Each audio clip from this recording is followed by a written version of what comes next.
Good afternoon students, welcome to biology class.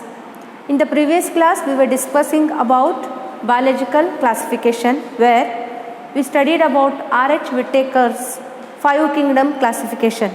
Okay, in that I told you R.H. Whittaker framed 5 kingdom classification: Monera, Protista, Mycota, Plantae and Animalia. So let us begin today with Monera. So kingdom Moneria or Monera mainly consists of monerans which are called as bacteria. Okay, so bacteria term is heard by each and everyone. Everyone knows that term because they are helpful as well as they are harmful. Now these are most primitive and they do not have true nucleus. True nucleus here means the nucleus is naked or it is not bound by specific nuclear membrane. So it is not having true nucleus. Then the DNA is also naked without membrane, and then they can survive in extreme high temperature. Okay, because their cell wall is designed in such a way that though they can go in cold area, they can survive in hot area, in air also, they can survive in space also. Okay, so they can tolerate extreme temperatures. Now this bacteria, according to their shapes, they are divided into 4 types. Okay, that is Coccus, Spirilla, Bacilli and Vibrio. Now coming to Coccus, they are spherical shaped or round shaped bacteria. Then Spirilla, as it looks, they are spring or S shaped, and Bacilli, they are rod shaped. Okay, they are long, looks like rectangle, they are rod shaped. And finally Vibrio, that is, it is also called comma shaped, that we put comma in English, no, that is comma shaped. So these are according to their shapes. See here, in examination question may arise. Classify the bacteria based on their shapes means you should write the same answer. Please don't get confused. Now classify the bacteria according to how primitive they are means you have to say they are Archaebacteria and Eubacteria. Now see, Archaebacteria means they are very primitive and Eubacteria means they are some evolved. Now Archaebacteria means they are very primitive and they are divided into 3 types. Okay, so they are halophiles, thermoacidophiles and methanogens.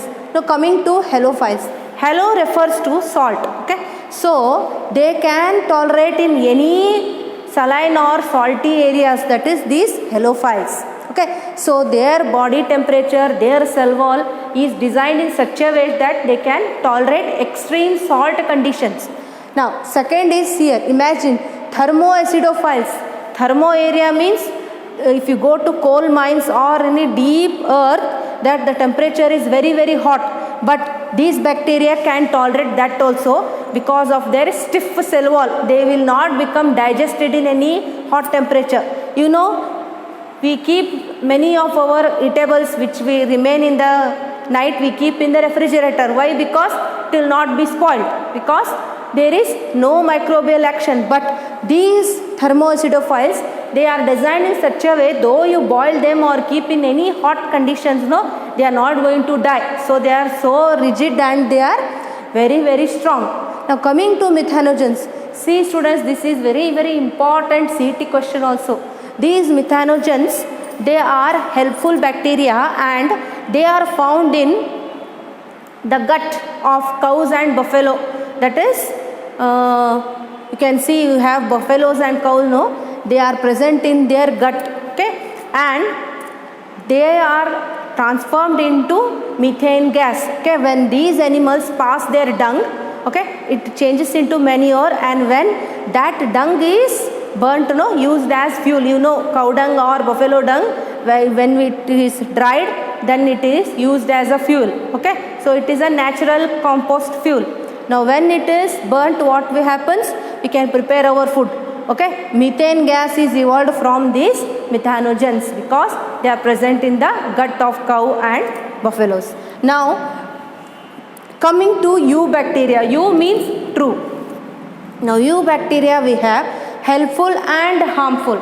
So helpful bacteria are Nitrobacter. See here, Nitrobacter, and also we have Azotobacter. They help in nitrogen fixation. You know this nitrogen fixation very important in our environment, because the nitrogen is found in molecular form, okay, and that should be fixed. You know that is a process of nitrogen fixation.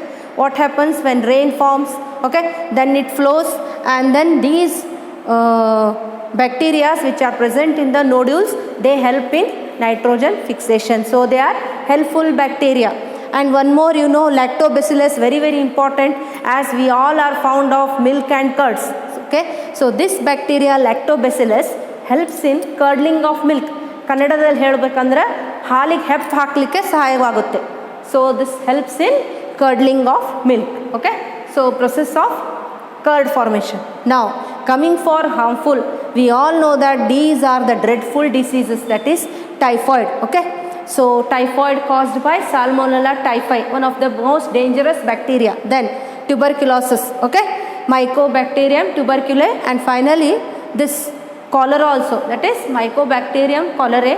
These all three are dreadful diseases which are caused by bacteria. So bacteria, coming to last aspect, that is the how they reproduce, okay. They reproduce both sexually, asexually, and also by budding, okay. So asexually, that is by binary fission, that is they become separate, okay, fissions are formed. And sexual reproduction by conjugation. Conjugation means it is a process in which two individuals come side to side and they exchange their genetic material. That is a type of sexual reproduction, okay, which is called as conjugation. So today we have studied about the characters of Monera, that is the bacterians. Thank you.